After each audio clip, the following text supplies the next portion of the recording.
Baik, Assalamualaikum warahmatullahi wabarakatuh. Sebelumnya, terima kasih kepada Bapak Budi Hartono selaku dosen pengampu mata kuliah Seminar Manajemen Pemasaran dan teman-teman semua atas waktu yang telah diberikan kepada saya. Nah, izinkanlah saya di sini untuk memaparkan terkait dengan penelitian saya. Sebelumnya, perkenalkan saya Lupita Friska Damayanti dengan NPM 2120-103-104. Judul penelitian saya yaitu pengaruh kualitas pelayanan, kualitas produk, dan brand image terhadap keputusan pembelian ulang pada Starbucks di Provinsi Yogyakarta. Untuk latar belakang dari penelitian saya ya ini, fenomena yang saya ambil yaitu yang pertama ada Indonesia menjadi peringkat keempat negara penghasil kopi terbesar di dunia. Data ini diambil dari data yang dipublikasikan pada website Coffee Affection pada tahun 2024. Kemudian untuk fenomena yang kedua yaitu jumlah konsumsi kopi di Indonesia meningkat selama 5 tahun terakhir. Hal ini bisa dilihat pada grafik pada nomor 2, di mana pada tahun 2020 jumlah konsumsi yaitu sebesar 4,450. Kemudian meningkat secara signifikan pada tahun 2021 dan 2022 dan meningkat sampai di tahun 2023 sampai 2024 yaitu dengan jumlah 4,785 jumlah konsumsi kopi. Hal ini membuktikan bahwa masyarakat Indonesia dari tahun ke tahun semakin menyukai kopi. Kemudian untuk fenomena yang ketiga yaitu ada Indonesia masuk ke dalam 10 besar negara yang memiliki gerai Starbucks terbanyak. Hal ini dapat dilihat pada grafik yang kedua, yaitu di mana Indonesia memiliki 523 gerai Starbucks.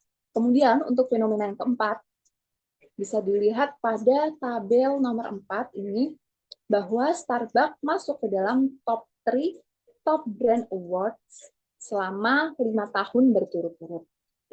Kemudian, fenomena yang kelima, adanya isu boikot akibat gencatan senjata antara Israel dan Palestina yang di mana Starbucks ini menjadi salah satu perusahaan yang menjadi dampak dari isu boikot ini. Sehingga saya tertarik untuk melakukan penelitian ini, apakah setelah adanya isu boikot ini, apakah Starbucks masih menjadi favorit dari masyarakat di Indonesia. Kemudian fenomena yang keenam yaitu penjualan Starbucks yang menurun akibat isu boikot. Selanjutnya pentingnya penelitian ini yaitu penelitian ini penting karena industri kopi di Indonesia khususnya di daerah Provinsi Yogyakarta itu menghadapi persaingan yang ketat seiring dengan meningkatnya konsumen kopi dan menjamurnya kedai kopi, termasuk salah satunya Starbucks ini. Nah, dengan Yogyakarta sebagai salah satu kota dengan konsumsi kedai kopi tertinggi, penelitian ini relevan atau mampu memahami bagaimana kualitas pelayanan, kualitas produk, dan brand image atau citra merek mampu memengaruhi keputusan pembelian ulang, serta adanya perbedaan hasil dari hasil penelitian-penelitian terdahulu. Nah, selanjutnya yaitu tentang penelitian terdahulu. Di sini saya mengambil 4 penelitian asing sebagai dasar dari penelitian yang saya lakukan. Dan dari keempat ini, semua membahas tentang kopi. Bisa dikatakan sejalur dengan penelitian yang saya lakukan. Nah, untuk artikel yang pertama, di situ bisa dilihat ya pada tabel yang ada di PPT, pada penelitian yang pertama atau jurnal asing yang pertama, di situ menghasilkan bahwa brand image, kualitas produk, dan kualitas layanan mampu meningkatkan nilai beli ulang. Hal ini, penelitian ini dilakukan pada coffee shop di negara Bangkok. Kemudian untuk yang kedua, jurnal yang kedua yaitu dihasilkan bahwa kualitas produk dan kualitas layanan mampu meningkatkan minat untuk kembali berkunjung. Hal ini dilakukan pada lokal coffee shop di Malaysia. Kemudian artikel yang ketiga menghasilkan bahwa kualitas layanan berpengaruh terhadap pembelian ulang. Selanjutnya untuk artikel yang terakhir, di mana dilakukan pada Starbucks Coffee di Bangkok, yang menghasilkan bahwa brand image berpengaruh terhadap niat beli ulang.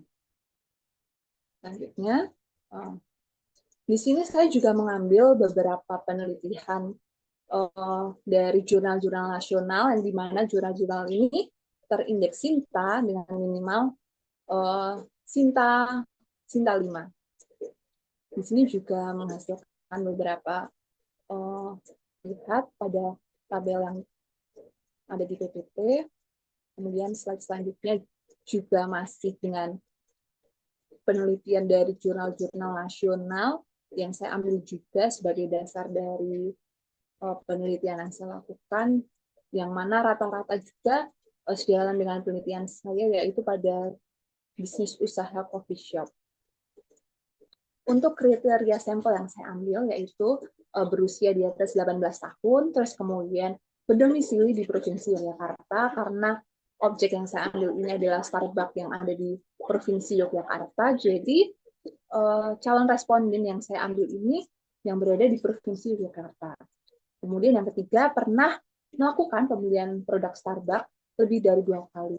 Itu bebas, mau produk apapun, yang terpenting konsumen telah melakukan pembelian minimal 2 kali. Terus kemudian yang keempat, mempunyai aplikasi Starbucks ID. Karena di Starbucks ID ini ada sistem Starbucks Rewards, di mana Starbucks Rewards ini itu dari konsumen yang membeli produk Starbucks, kemudian mendapatkan star. Kemudian star ini dikumpulkan sehingga nanti konsumen mampu menukarkan star ini menjadi produk Starbucks atau hal-hal yang lain. Jadi ini termasuk seperti semakin sering konsumen melakukan pembelian di Starbucks, maka semakin banyak pula stars yang terkumpul pada Starbucks Reward ini. Seperti itu. Terus kemudian yang kelima yaitu mempunyai kartu membership Starbucks.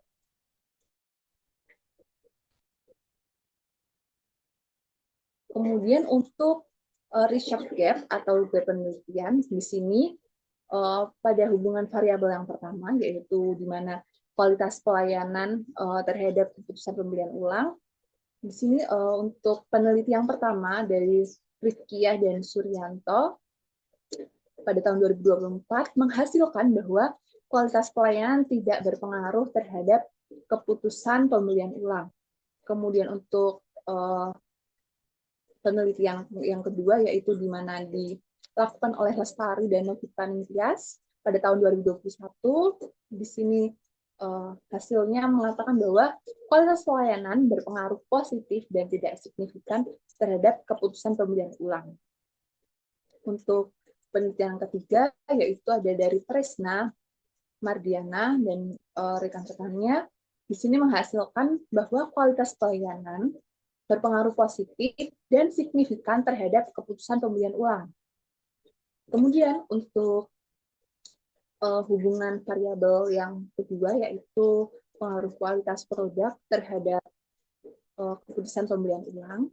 Di sini yang pertama yaitu ada penelitian yang dilakukan oleh Teresa dan rekan-rekannya yang dilakukan pada tahun 2024. Di sini menghasilkan bahwa kualitas produk berpengaruh positif dan tidak signifikan terhadap keputusan pembelian ulang.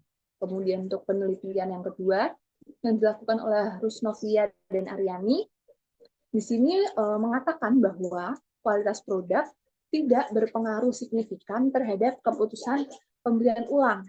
Kemudian untuk yang penelitian yang ketiga yaitu yang dilakukan oleh Zulkarnain dan rekan-rekan pada tahun 2021 bahwa kualitas produk berpengaruh positif signifikan terhadap keputusan pembelian ulang. Nah, selanjutnya yaitu hubungan variabel yang ketiga, yaitu dari brand image terhadap keputusan pembelian ulang. Di sini dikatakan pada penelitian Donauli, Samosir, dan Santoso pada tahun 2022 mengatakan bahwa citra merek atau brand image tidak berpengaruh positif dan signifikan terhadap keputusan pembelian ulang. Sedangkan penelitian yang selanjutnya yang dilakukan oleh Urmili dan Widakda pada tahun 2024 mengatakan bahwa citra merek berpengaruh positif dan signifikan terhadap keputusan pembelian ulang.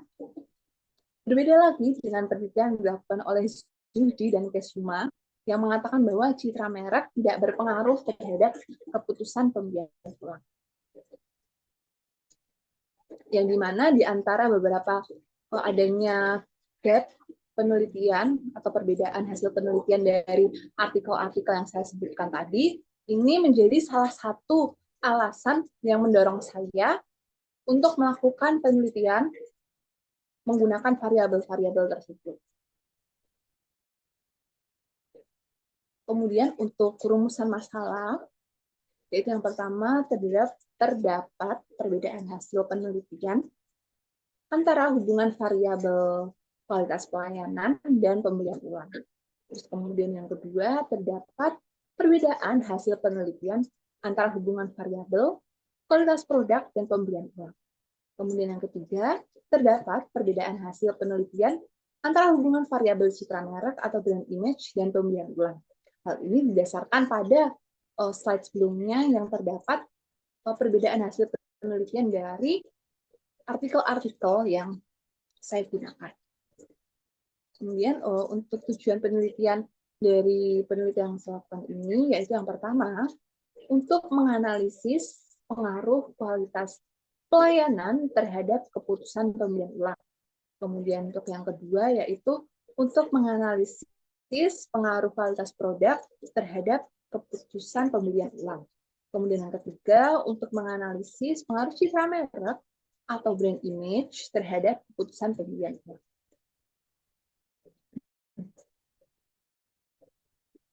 Nah, kemudian teori yang saya gunakan di sini, yaitu yang pertama ada teori of planned behavior atau TPB. Nah, teori ini merupakan teori perilaku terencana di mana individu ini memiliki niat untuk melakukan suatu perilaku, tapi perilaku tersebut tergantung pada kendali yang dirasakan oleh perilaku tersebut atau perilaku seseorang akan terwujud jika ada untuk berperilaku. Kemudian pada teori TPB ini terdapat 3 faktor, yaitu ada sikap terhadap perilaku, norma subjektif, dan perspektif kontrol perilaku. Untuk teori yang kedua, yaitu ada teori perilaku konsumen, di mana teori ini mengenai tindakan seorang individu, kelompok, bahkan organisasi dalam melakukan pemilihan dan menggunakan suatu produk ataupun jasa dalam memuaskan keinginannya dan kebutuhannya. Nah, ketika konsumen membuat sebuah keputusan, maka mereka nantinya akan melakukan evaluasi setelah pembelian berupa feedback yang dapat dijadikan sebagai dasar penyusunan strategi pemasaran selanjutnya. Semisal si konsumen ini menyukai kopi yang pahit dan rasanya pekat. Nah, kemudian si konsumen ini mencoba untuk melakukan pembelian pada produk Starbucks. Nah, setelah si konsumen ini melakukan pembelian pada Starbucks, ternyata rasa kopi tersebut sesuai dengan selera konsumen yang dimana pahit dan pekat. Nah, kemudian setelah melakukan itu, konsumen melakukan evaluasi berupa feedback, kemudian untuk penyusunan strategi pemasaran lainnya, yaitu dengan konsumen tersebut melakukan pembelian ulang pada produk Starbucks, karena dianggap produk tersebut sesuai dengan seleranya. Seperti itu. Maka saya menggunakan teori perilaku konsumen. Kemudian di sini ada tabel terkait dengan definisi operasional, yaitu untuk variabel pelayanan, yaitu sebagai variabel X1, di mana di sini kualitas pelayanan merupakan kondisi dinamis yang berhubungan dengan produk, jasa, sumber daya manusia, proses, dan lingkungan yang memenuhi atau melebihi harapan. Untuk indikatornya sendiri, yaitu di sini ada reliabilitas, responsif, jaminan, empati, dan nyata.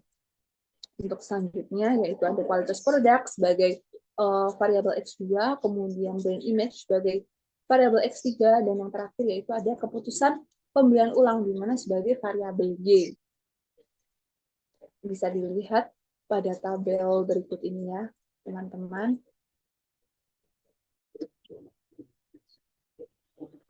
Selanjutnya di sini ada kerangka teori, yaitu di sini di mana kualitas layanan sebagai X1, kemudian kualitas produk sebagai X2, kemudian ada brand image sebagai X3, dan keputusan pembelian ulang di sini sebagai variabel Y, di mana berdasarkan paparan-paparan saya sebelumnya, di mana keputusan pembelian ulang ini dipengaruhi oleh ketiga variabel. Tiga variabel ini ada kualitas layanan, kualitas produk, dan brand image atau citra merek. Seperti itu, teman-teman.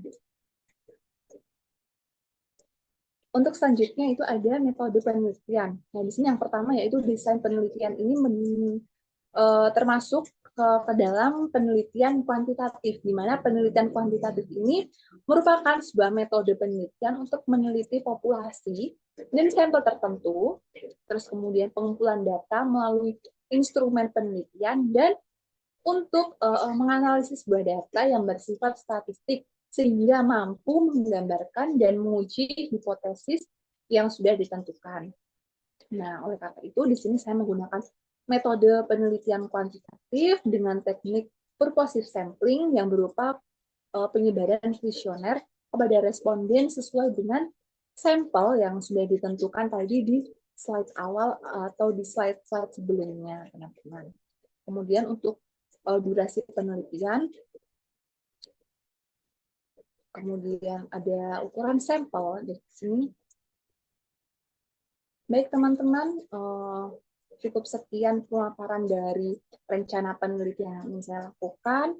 Apabila selama pemaparan terdapat kesalahan kata, baik yang secara disengaja ataupun tidak, saya mohon maaf sebesar-besarnya. Jika teman-teman ada pertanyaan terkait dengan rencana penelitian tersebut, bisa ditanyakan. Cukup sekian. Terima kasih. Wassalamualaikum warahmatullahi wabarakatuh.